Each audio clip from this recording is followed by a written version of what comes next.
Good afternoon and welcome to the ENSILICA PLC final results investor presentation. Throughout this recorded presentation, investors will be in listen-only mode.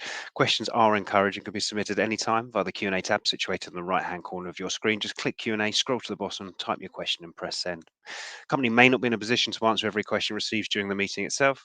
However, the company review all questions submitted today and publish responses where it's appropriate to do so. Before we begin, we'd like to submit the following poll. I'd now like to hand you over to Matthew Eddy Cfo, Ian Lancashire, CEO, and Mark Hodgkins, Executive Chairman. Good afternoon. Good afternoon, everybody. Welcome to our presentation on the 2022 ENSILICA financial results. My name is Mark Hodgkins. I've been with ENSILICA since May 2016. I'm a chartered accountant, formerly with Grant Thornton and Ernst & Young. I've worked in business for the last 25 years outside of the profession, and most recently as CFO at AIM-listed Trackwise Designs PLC. On my right is Ian Lancashire, CEO. Thanks, Mark. I'm an electronics engineer by training. I started my career at one of the great British companies, Plessey. It's actually Siemens Plessey Radar, and then moved into semiconductors in 1996, working for Hitachi, and then Nokia, developing ASICs. In 2001, I left Nokia to co-found ENSILICA, and I've led the company since then. I'll hand over to Matthew. Hi, I'm Matthew Eddy, CFO at ENSILICA. I'm one of 3 chartered accountants on the board and have held senior finance roles at a number of blue chip companies in a range of sectors, including Unipart and British American Tobacco. For 11 years before I joined ENSILICA, I was CFO and Group Secretary at PV Chrysler Solar PLC, a main market listed supplier of silicon wafers for solar cells. I hand back to Ian. No, to Mark. So I'm just going to start off by giving you a sort of quick overview of ENSILICA before we get on to the results proper. We believe at ENSILICA that we would like to be the premier application for specific chip making in Europe. We believe we have got a good foothold in this market already. We've been designing and supplying customized chips for about 20 years now. We've got a global client base, experienced management team, and 130 employees across 5 locations worldwide. We've addressed 4 high growth markets, and those markets are automotive, industrial, healthcare, wearables, and satellite communications. We believe we're positioned to capitalize on the big opportunity for ASICs in the semiconductor space. We're experts in complex mixed signal chip supply, which is a proven model to scale and has delivered returns in the past. All right, thanks, Mark. I'm very pleased to update you on our strong operational progress since IPO in May, where we raised just over 6 million. Part of this progress is we've strengthened our global pipeline, sales pipeline, resulting in building a sales pipeline of over 350 million. We'll provide more details on that later in the presentation. An automotive ASIC we designed is now in volume production with 700k chips sold and 2.7 million chips in our forecast for the next 12 months. We've also expanded the scope of our agreement with our global satellite communications customer. This is a majority funded NRE and associated royalty income when the constellation is launched. Building on our previous success in recruiting and integrating design teams, we added a Bristol-based team. Along with the team, we acquired design flow IP used for advanced node system on a chip SoC implementation. And lastly, but not least, we've won a design contract worth over 30 million with a major industrial OEM. Again, I'll cover most of these in more detail later. This is a reflection, our revenue, as you can see from the numbers, our revenue is up and also our operating profits are up. And I need to thank our talented team who've worked hard to deliver such positive results.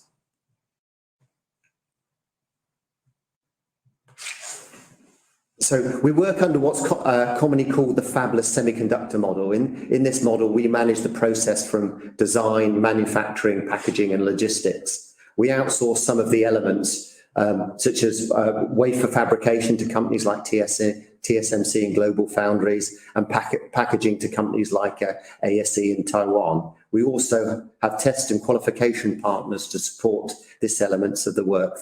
The fabless model for mixed signal chip companies is a proven model for growth and profitability, and used by companies like Nordic Semiconductor, Dialog, Wolfson, and Cambridge Silicon Radios. The sales cycle usually takes 6 to 12 months, and that's phases 1 to 3 here. Phase 3 is a funded development of a specification where we agree the specification of the chip with the customer.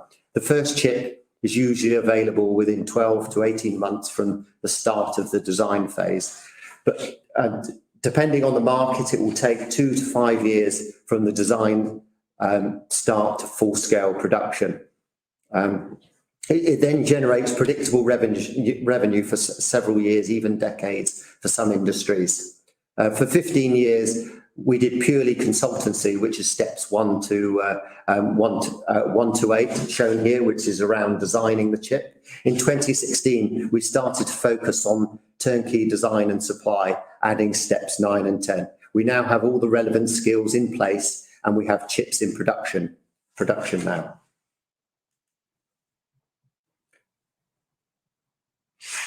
The market for semiconductors was estimated to be 600 billion last year and set to be 1 trillion by the end of the decade. And there's no sign of this abating. Custom chips are used by all leading OEMs to differentiate their products. These OEMs include companies like Siemens, Square, Continental, Apple, Google, Microsoft, to name just a few, using custom chips.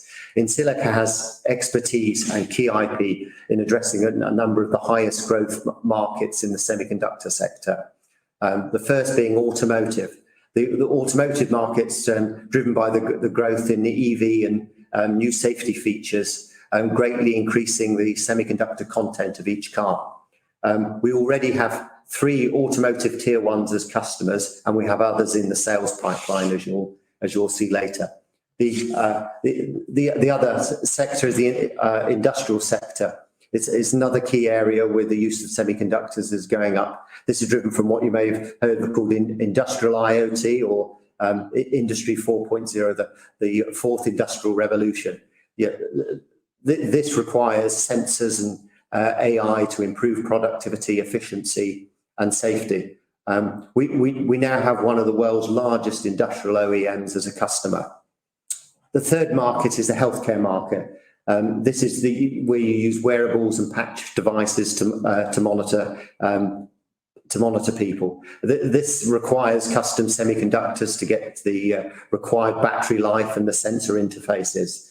The company has deep knowledge and IP related to vital signs and biosensing. Our sales pipeline has 2 opportunities with large healthcare device suppliers, and we have developed what's known as an application-specific standard part targeted at vital signs monitoring that is now in the prototype evaluation stage.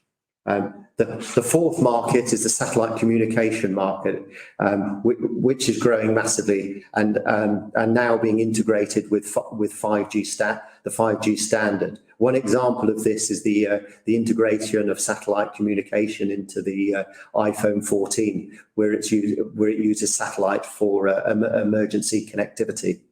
The satellite broadband market is a large consumer of ASICs, and the antennas used in that, called phased arrays, use hundreds of ASICs. One example of this is the Starlink satellite terminal uses over 640 ASICs.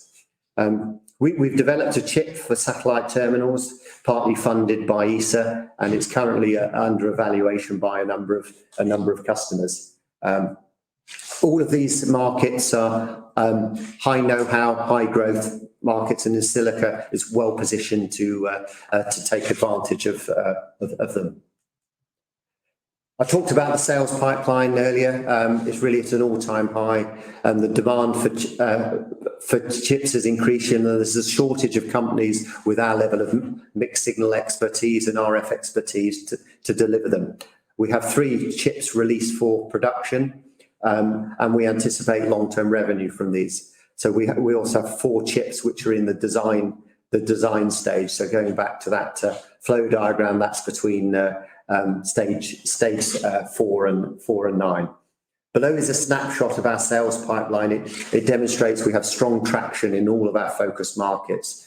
The opportunities are spread across the segments, with the largest opportunities being in the healthcare and communications opportunities, with the largest lifetime value.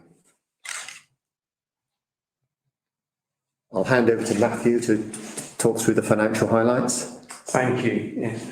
As Ian previously highlighted, our turnover has increased by 77% this year. So that's now at 15.3 million, up from 8.6 in 2021. We make adjustments as exceptionals for IPO costs in 2022 of 700,000, and in 2021 a write-down of impairment on intangible assets of 2 million. After adjusting for those items, our adjusted operating profit is up 900,000 between the years, and our adjusted EBITDA is up 1 million from last year. Under our business model, we capitalise those parts of our development costs which the customer does not cover. In 2022, we capitalised 2.2 million, which was up from 1.7 million the year before. Ahead of the IPO, we tidied up the intangibles and wrote off the 2 million I've just spoken about in that year, so that the intangibles now focus purely on those design and supply chips and ASSA application-specific standard part projects that we have currently. This leaves capitalised NRE at the end of 2022 at 8.5 million. Looking at our funding initially, before we started a change to the design and supply model we're now operating in 2016, we used cash and reserves to fund the business.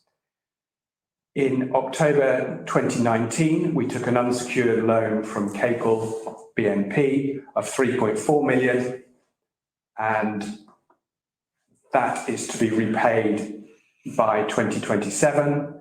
And COVID, like everyone else, hit us, and so we took out a CBIL loan in 2020 for 2.4 million to be repaid by 2026. As a result of that, with our cash of 5.7 million from 6 million of IPO funds and a convertible loan note of just short of 1.4 million, we finished the year with 5.7 million and 600,000 of net cash, compared to 1.4 million of cash last year and 4.7 million of net debt. Looking at the income statement, what was very pleasing this year is to see that our focused strategic design and supply focus has greatly increased and is now more than our consultancy and IP revenue. The legacy income from consultancy and IP grew 26% from 5.78 million to 7.3 million and represents 48% of our turnover rather than 2/3 in the prior year, whereas our strategic design and supply NRE and wafer sales, and supply is nearly 3 times as large as it was in 2021 at 8 million. Our gross margins have increased from 24% to 33%. That 9% growth in gross margin has come mainly from being able to accept higher margin projects and increasing the utilisation of our engineers in 2022. In 2021, we were hit by COVID, and in order to keep our engineers busy and occupied and retain them, we undertook lower margin work. This was reversed in 2022. Going forwards, as supply kicks in, we would expect margins to continue to increase. When we look at admin expenses, those have increased in the year as we geared up towards the IPO. So we have now sort of restructured and have a full board, a full-time CFO, more sales, a sales director and other admin staff, we would not expect to see a similar increase in admin expenses going forwards. A key point to note is in this business, we receive an R&D tax credit each year, and so the tax number is a credit. It is reduced by a deferred tax charge, hence the reason it's lower than the tax credit, which is 1.7 million this year and was 1.1 million last year. I'll move to the balance sheet. Oh, hello. Hello. Okay. No. Sorry about this. We're just losing the screen. The balance sheet. I talk about sort of the biggest numbers on our balance sheet. So intangible assets are our single biggest number. As I said, we capitalise those parts, which we. Sorry, the screen is going very strange. We capitalise those parts where the customer doesn't pay for the NRE, and that finished the year at 8.9 million. Sorry, 8.6 million. I hope you're still seeing what. Just to confirm, we're seeing the balance sheet as we stand. Okay, yeah, we're not, which is slightly freaking me out. So I do apologise for that. Sort of as we go down the balance sheet in the sort of the current asset, corporation tax recoverable has dropped from 2.2 to 1.7. That 2.2 was actually 2 years worth of corporation tax recoverable, 2020 and 2021. Due to the IPO process, we were delayed in submitting our 2020 claim, and cash receipts from both years was received in 2022. Our claim for 2022 of 1.7 million is expected to be received in around December this year, and that's cash from HMRC. Cash, as I've previously spoken about, because of the IPO process, was 5.7 million compared to 1.4 million last year. Borrowings is reducing because both loans are on a repayment basis. And then a key point to note is our deferred tax provision has been reduced because as part of our IPO, we crystallised employee share options. They did very well, and there was a notional gain, and there was a gain to them. And under corporation tax rules, we were allowed to claim an allowable deduction for corporation tax purposes only, so not a loss on our income statement. But that created losses which we will be able to carry forwards of around 12 million, which will stop us having to pay tax for a while in the future. It allowed us to increase the size of our R&D tax credit reclaim and to create a deferred tax asset which offsets the deferred tax liability caused by capitalising intangible assets. If I then move, our capital reserves has obviously been shaken up by those options becoming exercised as shares and then the IPO. I then move to the cash flow. So working capital movements in the year of 2.4 million include the reversal of the deferred tax liability of 1.1, as well as increased working capital as a result of our greatly increased revenues. The tax receipt in the year includes the 2 years worth of R&D tax credit receipts. Investing activities on here are mainly due to the capitalised development costs. Financing activities include net cash receipts from the IPO and the 1.4 of convertible loan notes, and that's offset by the capital and interest payments on our loans. So overall, this gives us an increase in cash of 4.3 million compared to a decrease of 750k in 2021. When we look at our strategy for growth, it's to leverage the strengths we've gained in our selective high growth markets. Additional capital will allow us to scale the group's successful mixed signal fabless model to fully exploit market opportunities. and we will look to develop our internally funded application-specific standard parts as a further driver of growth.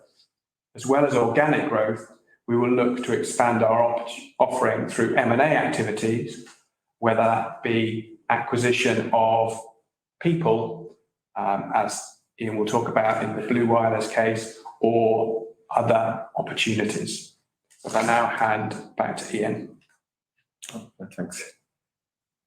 Yeah. I mean, as I mentioned earlier, we've further developed our sales network. This includes recruiting a new VP of sales based in Germany. This is a new appointment for us. So Peter was previously working for Renesas Semiconductors, who were acquired by Dialog Semi. Peter brings many years of experience in running global sales team and has already helped improve the size and quality of our opportunities. Peter appointed 2 ex-Dialog sales reps, QLS now covering North America and Cedar Technologies covering the Nordic region. We're already seeing a pipeline of opportunities coming from these new sales rep appointments. This adds to our existing sales reps, Semix covering Israel, who are strong in RF and satellite communications, and Logic, who are UK based and cover automotive and industrial. We now have a German entity, ENSILICA GmbH, and we've recruited 2 additional sales and sales support staff in Germany. Germany, as everyone knows, is the heartland of industrial and the automotive sector, and it's important to have people on the ground there.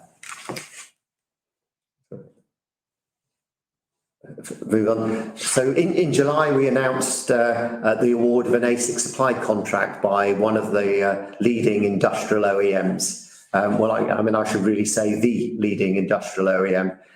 This was a great achievement for ENSILICA, firstly obtaining preferred supplier status from this quality-focused OEM, and it's a credit to our operations and engineering team, as there's a high barrier to entry for working with this type of customer. This award helps underpin ENSILICA's position as a leading European chip supplier. It's worth 30 million over 3 years. The NRE element has started already with several $100,000 already invoiced. The customer will start taking production parts in our financial year 2024. So this is relatively a quick time to revenue, as this product's a derivative product from an existing product, which is part of their flagship product range. We expect to see further invitations to bid for ASICs from the customer in the course of next year.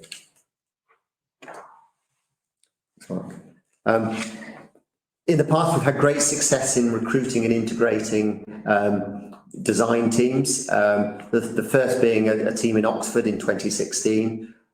We recruited a team in Sheffield in 2020, and then a team in Brazil in 2021.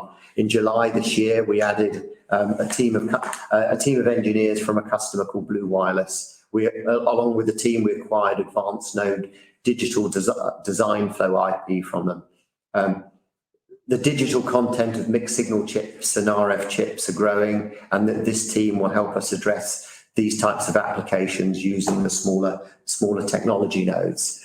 We now have an office in Bristol, and we will take advantage of the talent pool in the Silicon Gorge, as they call it. We're also partnering with Blue Wireless to deploy their gigabit communication modem IP used for applications such as 5G backhaul and virtual reality to customers. I'll let Mark. So just to wind up the presentation before we take some questions, we've obviously had quite a decent financial year 2022, and that underpins our 2023 momentum. We've got a good order book where we've got some good pipeline opportunities to address, and we believe that also underpins our momentum. So we feel that we're well placed to take account and to capitalise upon the opportunity in the silicon semiconductor industry that we find ourselves addressing at this present time. So that's the end of the presentation, which I'll hand back to Paul, and we can get on to the questions. That's great. Fantastic. Thank you very much indeed. And thank you for the presentation. Ladies and gentlemen, do please continue to submit your questions using the Q&A tab situated just on the top right-hand corner of your screen. Just while the team take a few moments to review those questions submitted today, I'd like to remind you that recording the presentation, along with a copy of the slides and the published Q&A, can be accessed via your investor dashboard. As you can see, guys, we have had a number of questions submitted throughout today's presentation. Thank you to everyone who submitted those so far. Mark, if I may just ask you to read out the question where appropriate to do so, and just ask one of the members of the team to answer it, and I'll pick up from you at the end. Thank you. Okay, so the first question is from John W. And the question is GaN the future of chips, not silicon? How do you differ from Sondrel? Okay, I think there's sort of two distinct questions there. I mean, the compound semiconductors, GaN, GaAs, and other more exotic processes, I mean, they have their place and they're generally used for high power, high frequency applications. But I mean, our focus is on CMOS, and I mean, they do say if you can do it in CMOS, you will do it in CMOS because it's a lot cheaper and often a lot power. So they do have their place for particular applications, but you know, not the ones that we're on the whole addressing. And you talked about Sondrel. How do we differentiate? We have things in common. We both started off doing design services round about the same time, but we're very different as in they're addressing the digital market and we're addressing the mixed signal market. And as I mentioned before, sort of, you know, the fabless mixed signal model, it's a proven model, and it's also an area that, you know, requires a lot more IP and know-how, particularly around designing, having design elements you can reuse from one design to another. And you'll see that in our, well, as Matthew said, our balance sheet investment over the years has a considerable amount of IP investment that we've made. The next question is from David S. And the question is, how is the supply chain impacting you?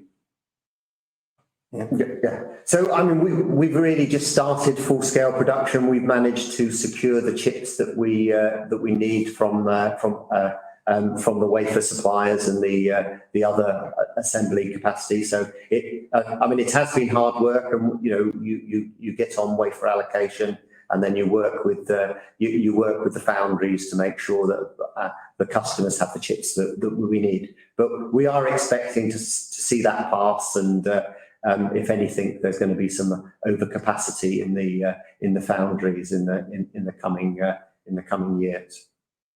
Thank you. The next question is from John W. And the question is your customer base rather too concentrated presently? Shall I answer that? Yeah, yes. I think, you know, we are quite a small company and our customers are quite big in relation to us at the moment. However, as we win more contracts, gradually that concentration dissipates, and each year we become less reliant on single customers. I'm not saying we're at the end of that challenge yet, but if you look forward 2 or 3 years, we expect the business to be far less lumpy and far less reliant on single customers. The next question is from David S. What is the size of the forward order book and the visibility? Where do you see margins in the short term? Can you do that? So the order book, I think sort of Allenby have just upgraded their note today. For those who don't get it, have to ask them for it. But it's sort of that's assuming around about the sort of the just over the £19.5 million mark, and a lot of the vast majority of that is very visible. There is a small amount that isn't, but a lot of that would be on design services type work, the consultancy aspect, which we tend to use to flex our engineers' time when we have extra. We would expect gross margins to increase going forwards. That will be driven partly by supply, where margins will tend to be above 40% for supply and sort of nearer to 100% for royalties.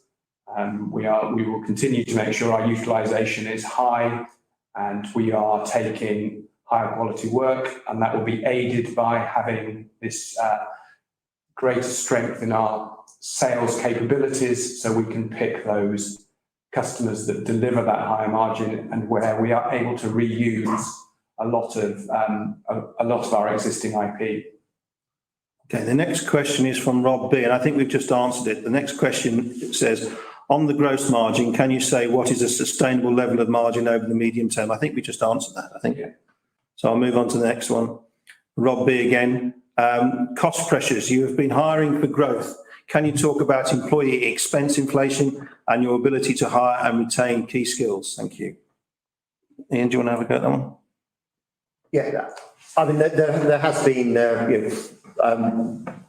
wage pressure in the market, but I mean, with engineers, I mean, you have to pay them the market going rate, but also give them interesting work. So we've had no problem with employee retention. I mean, we work on some leading edge projects that keeps our engineers excited, and we have good pay and benefits packages. So as I said, we have to be conscious of it, but we don't have any issues in that area.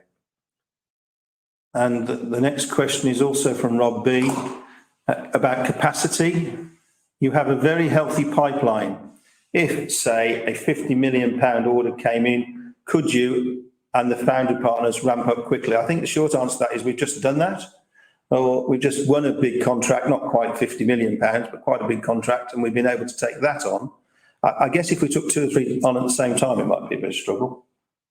Yeah, I mean, in terms of engineering capacity, in terms of foundry capacity, I mean, if you're designing it now, it's going to go production, in 2 to 5 years' time. So there's no problem booking that foundry capacity, given they're adding additional amounts. In terms of it, in terms of engineering capacity, it's always a good problem to have recruiting more engineers.